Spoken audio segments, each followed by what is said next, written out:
At current production rates, it would take 14 years to deliver every aircraft airlines have already ordered. Not planes they might want, but planes they have paid for. Flights are full, fares are up, and routes keep disappearing. The assumption? Demand. Too many passengers chasing too few seats. Demand isn't the problem. Supply is. Airlines are running out of planes. This is why your Tuesday afternoon flight is packed. Why that non-stop you relied on vanished. Why fares have not dropped even though fuel prices have. The aircraft are not there. Globally, airlines are flying fewer seats than they did in 2019, even though passenger demand has fully recovered. Airlines have thousands of planes on order. Manufacturers have full books, and the money is there. Airlines are posting record profits, and they're still turning passengers away. Not because they don't want your money, but because they don't have the seats. If an airline orders a new aircraft today, they may not see it until 2035. This is the longest gap in premium cabin innovation in aviation history. 5 years ago, this was a disruption.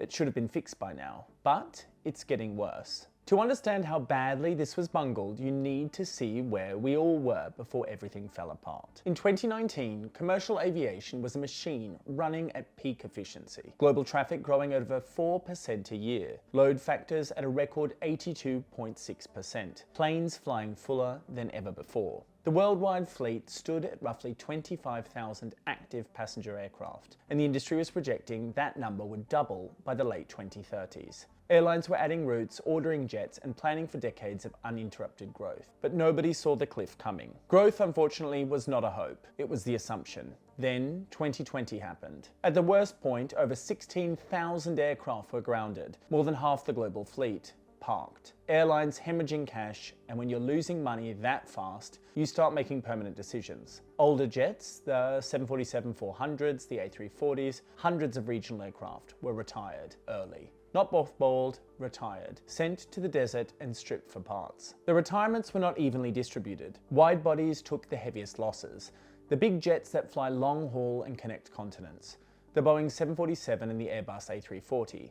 Aircraft that take a decade to develop, years to certify, and cannot be quickly replaced. When international travel came roaring back, these were the gaps that hurt most. The plan was simple. Shrink now, recover later. When demand returned, new deliveries would replace what was lost. Those deliveries never came on schedule. The manufacturers had one job. They couldn't do it. Since 2018, annual aircraft deliveries have dropped by roughly 50%. The replacement jets were stuck in a queue that kept getting longer. And demand? Demand came roaring back. By late 2023, global air traffic had recovered to 99% of 2019 levels. Passengers wanted to fly, and they were willing to pay. But the seats were simply not there. If you have flown recently and wondered why every flight feels rammed, why standby is impossible, why rebooking a cancelled flight means waiting days, this is why. Southeast Asia is still operating 13% fewer seats than 2019. Parts of Eastern Europe and Southern Africa are down between 5 and 17%. 5 years on, and the entire regions are still short. The passengers returned, the aircraft did not. Now, look at the order books. Airlines know that they need more planes, so they've been ordering at record pace. As of 2025, 17,000 aircraft sit on backlog globally. That is up from about 10,000 before the pandemic. Airbus alone has over 7,000 orders for A320neo family jets. Boeing has nearly 4,800 for 737 MAXs still to be delivered. 17,000 aircraft, all ordered, paid for, and waiting. At current production rates, and these are the manufacturer's own targets, clearing that backlog takes 14 years.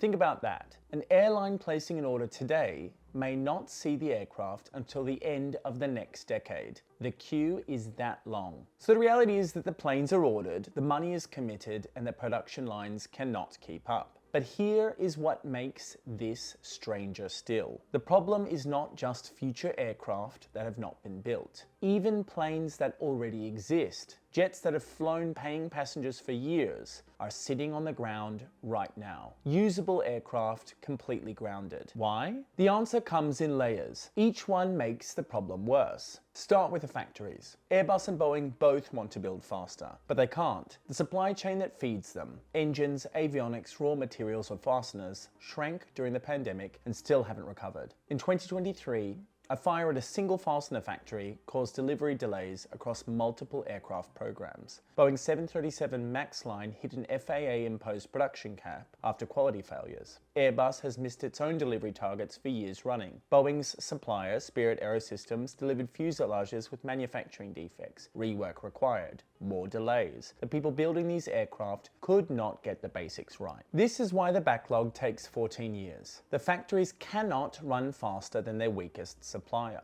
Airlines cannot buy their way out of this. Delivery slots are years away. Now that's the future. Let's look at the present. An airplane without a functioning engine is not an asset. It is a 60-ton lawn ornament. And right now, over 1,100 aircraft less than 10 years old are sitting in storage. Now that's 3.8% of the total fleet, versus an ideal of around 1%. These are not old jets being phased out. These are relatively new aircraft, some practically fresh from the factory, completely grounded. 70% of them share the same engine, the Pratt & Whitney PW1000G. A manufacturing flaw in the turbine discs, contaminated metal powder that can cause cracks under stress, forced an urgent recall. Hundreds of engines pulled for inspection. Airlines left without power plants. Wizz Air, a major European low-cost carrier, had to ground 44 aircraft. That's roughly 1/5 of their entire fleet of brand new jets, completely parked, waiting for engines that don't exist yet. Think about that. $1 billion worth of aircraft sitting on tarmac because one manufacturer could not build reliable engines. And Wizz Air is not alone. Airlines across Europe and Asia are in the same position. A plane with no engines is not flying passengers or generating any revenue. It is completely dead weight. And the queue for repairs keeps growing. Engine shop visits that used to take 60 days now stretch to 6 months or longer. Airlines are booking maintenance slots years in advance. Not because they want to, but because there's nothing available sooner. The backlog for parts is as bad as the backlog for new aircraft. The fleet airlines have today is smaller than the fleet that they had in 2019, and the replacements are stuck in a queue that stretches to the end of the decade. Behind all of this sits the workforce. Thousands of parts go into each aircraft. Many of the suppliers who make those parts downsized during the pandemic, and now they cannot hire skilled workers fast enough. The aerospace workforce shrank when travel stopped. Skilled machinists, avionics technicians, engine specialists, tens of thousands were laid off or took early retirement. Many never came back. Training replacement takes years, not months. A skilled aircraft mechanic requires 3 to 5 years to certify. An avionics specialist even longer.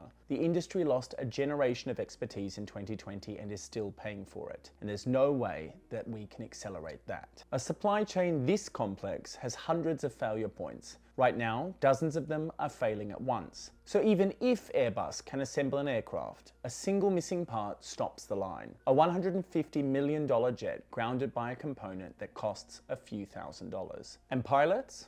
They are part of the story, but not the central one. Major airlines staffed up by raising pay. Regionals lost pilots to the majors and couldn't replace them, and that contributed to cuts at smaller airports. But the core constraint? Hardware, not crew. Train crews are friction, not the bottleneck. Factory slowdowns, engine recalls, permanent retirements, workforce gaps, training lags. No single one of these would have crippled capacity on its own, but together they created a perfect storm. The system is straining to deliver, but the pain is not felt equally. Some airlines and some passengers are being hit much harder than others. When aircraft are scarce, queue position is everything. The major carriers placed orders years ago. They have the relationships, the financial clout, and the leverage to hold their slots. Lessors, who own roughly half the world's commercial fleet, can pick and choose their tenants. Lease rates have spiked. If you're a smaller airline trying to grow, you either pay a premium for older jets, or you wait. Someone at each airline runs the numbers, decides where limited aircraft go. High yield routes win, small cities lose, and even the carriers at the front of the queue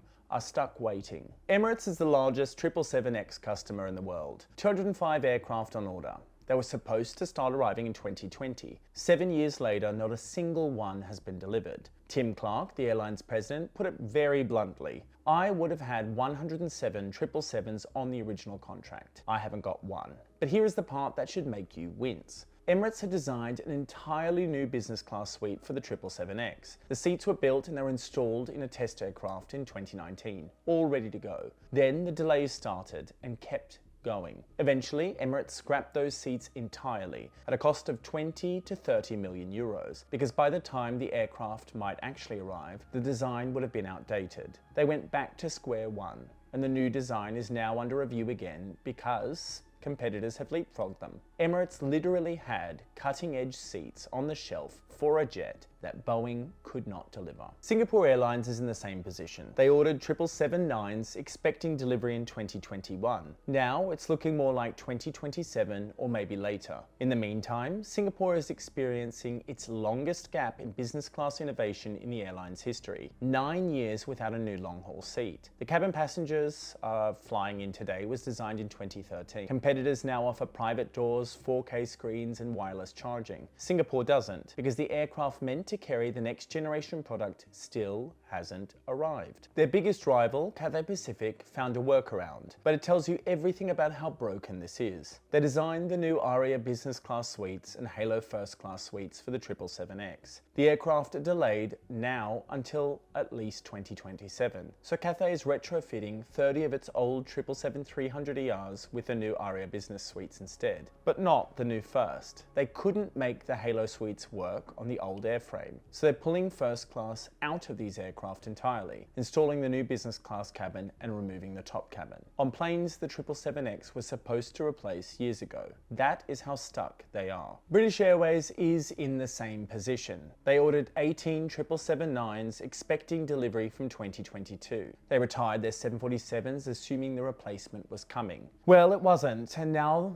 they're planning Project Galaxy, a revolution across every cabin class designed to completely change how passengers think about BA. As a Gold Guest List member, I was involved in the focus group that helped define the direction of the new premium cabins, and I can tell you, they are set to completely recalibrate how we view the airline. But the timeline depends on the 777X. It still is the same as Cathay in Singapore. When will the full product rollout be? 2028 at the earliest, according to BA's chief of design. Even the upcoming new first suite on the A380 is just an interim. The real product is waiting for aircraft still stuck in Boeing's queue. These are airlines with the deepest pockets and the longest relationships. If they're stuck waiting, imagine what it looks like further down the queue.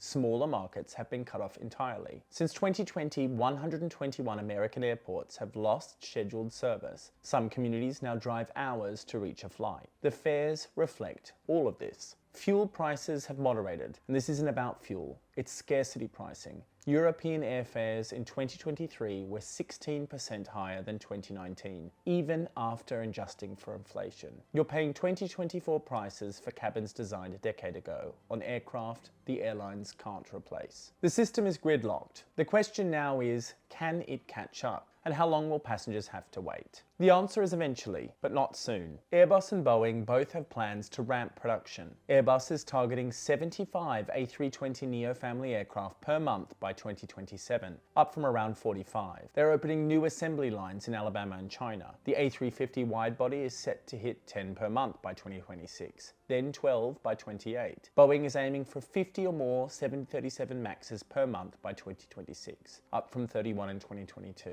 And the 787 Dreamliner is ramping towards 8 per month. Now these are ambitious targets. Both manufacturers have missed them before, repeatedly. The supply chain is slowly rebuilding. Suppliers are hiring again and new facilities are coming online. But slowly is the operative word. You cannot undo 4 years of contraction in 18 months. The weak links that broke in 2020 are still being repaired. On the engine side, Pratt and Whitney is opening new repair stations and pulling spare engines to get grounded jets back in the air. Airlines are cannibalizing parts from stored aircraft as a stopgap. It's not ideal, but it keeps some planes flying. By late 2024, the rate of new groundings had started to slow. The bleeding is easing, but the patient isn't healed yet. In the meantime, the industry is improvising. Lufthansa was retiring its A380 Super Jumbos. Too big and too thirsty to justify. That was the plan. Then the Boeing 777X. The aircraft meant to replace them got delayed again and again. So Lufthansa pulled the A380s out of storage and put them back in service. The aircraft they had written off are flying passengers again because the replacement doesn't exist. Think about that. A retirement reversed because new jets are years away. Qatar Airways did the same, reactivating 10 A380s it had sworn to retire by 2024. Etihad brought back 4 of its own super jumbos. These were aircraft that Etihad CEO once called one of the worst decisions the airline ever made. Now they're flying passengers again because there's nothing else. The industry is raiding its own graveyards to keep capacity in the air, because nothing can replace them. The second-hand market tells a similar story. Used Boeing 777-300ER values jumped 50 to 80% in 2023. These are aircraft approaching the end of their useful life. They should be losing value. Instead, they are worth more than ever because airlines can't get new widebodies and need something to fly. Airlines that plan to retire 20-year-old jets are refurbishing them instead. If you fly long haul this year, there's a decent chance you are sitting in an aircraft that was supposed to be scrapped by now. It is still flying because the queue for newer models stretches to the end of next decade. So when does this actually end?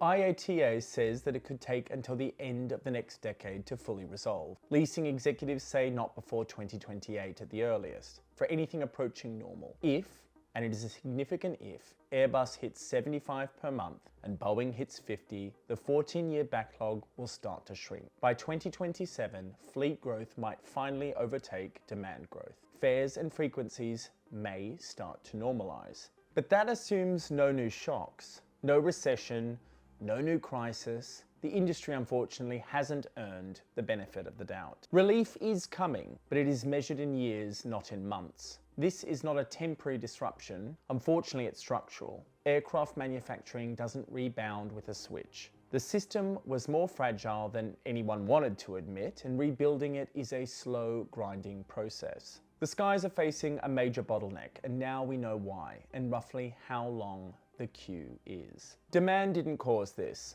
Airports didn't cause this. The aircraft themselves are the limiting factor. There simply aren't enough ready-to-fly planes to meet the demand that the market wants. For decades, aviation's constraints were predictable, either recessions or fuel shocks or airport slots. Now, for the first time, the constraint is the metal. The industry knows how to fill seats. It just doesn't have enough seats to fill. When you encounter packed flights, high fares, or routes that no longer exist, it's not the airlines being greedy or lazy.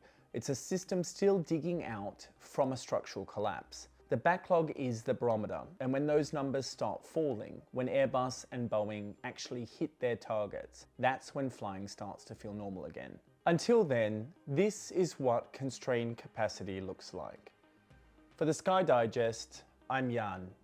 Enjoy your flight, assuming there is one. Cheers.